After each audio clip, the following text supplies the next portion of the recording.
Hi cuties, hi పిల్లలు. ఈరోజు మీకు చెప్పబోయే కథ బడాయి ఎలుక. అరవిందాపురం అనే ఒక ఊరిలో పాపయ్య అనే రైతు ఉండేవాడు. తన ఆవులను రోజు పొలానికి తీసుకెళ్తూ ఉండేవాడు.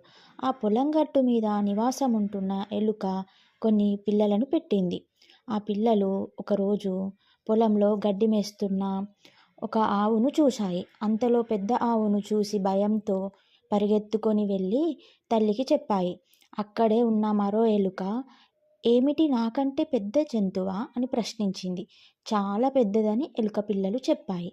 ఆ ఎలుక కలుగులోకి పోయి బాగా ఆహారం తిని వచ్చి, ఇప్పుడు చూడండి, మీరు చూసిన జంతువు శరీరం ఇంతకంటే పెద్దగా ఉంటుందా అని ప్రశ్నించింది.